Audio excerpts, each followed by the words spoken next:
Hello agent, এখন আমরা দেখব কিভাবে আমরা এজেন্ট প্যানেলে ব্যাংক অ্যাকাউন্ট যুক্ত করব। এজেন্ট প্যানেলে ব্যাংক অ্যাকাউন্ট যুক্ত করতে হলে আমাদেরকে প্রথমে যেতে হবে ব্যাংক অ্যাকাউন্ট সেকশনে। ব্যাংক অ্যাকাউন্ট সেকশনে আমরা ক্লিক করব। ব্যাংক অ্যাকাউন্ট সেকশনে ক্লিক করার পর আমরা দেখতে পাচ্ছি ব্যাংক অ্যাকাউন্ট নামে একটি অপশন রয়েছে।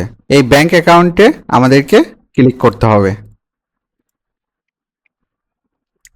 ব্যাংক অ্যাকাউন্টে ক্লিক করলে আমরা দেখতে পাচ্ছি যে আমাদের সামনে একটি ইন্টারফেস এসেছে, যেখানে অ্যাড ব্যাংক অ্যাকাউন্ট নামে একটি অপশন রয়েছে।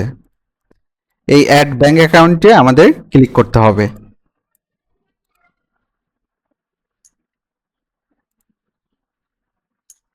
আপনি যখন অ্যাড ব্যাংক অ্যাকাউন্টে ক্লিক করবেন তখন আপনার সামনে একইভাবে এমন একটি ইন্টারফেস আসবে। এখানে আমাদেরকে প্রথমে ব্যাংক নেম সিলেক্ট করতে হবে। আমরা ব্যাংক নেম সিলেক্ট করব। তারপরে আমাদেরকে ব্যাংক অ্যাকাউন্ট নেম দিতে হবে এবং ব্যাংক অ্যাকাউন্ট নাম্বার দিতে হবে। ব্যাংক কোড, মিনিমাম ডিপোজিট আপনি কত দিতে চান, ম্যাক্সিমাম ডিপোজিট আপনি কত দিতে চান, এবং তারপর পার্সেন্টেজ যেভাবে আছে এভাবেই থাকবে এবং সিকোয়েন্স অন।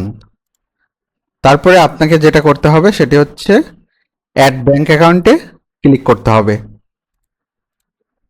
আমরা অ্যাড ব্যাংক অ্যাকাউন্টে ক্লিক করলাম এবং কনফার্ম করার জন্য আমাদের একটি ডায়ালগ এসেছে।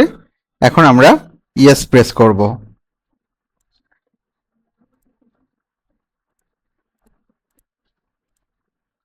দেখতে পাচ্ছেন সাকসেসফুলভাবে আমাদের ব্যাংক অ্যাকাউন্টটি যুক্ত হয়ে গিয়েছে।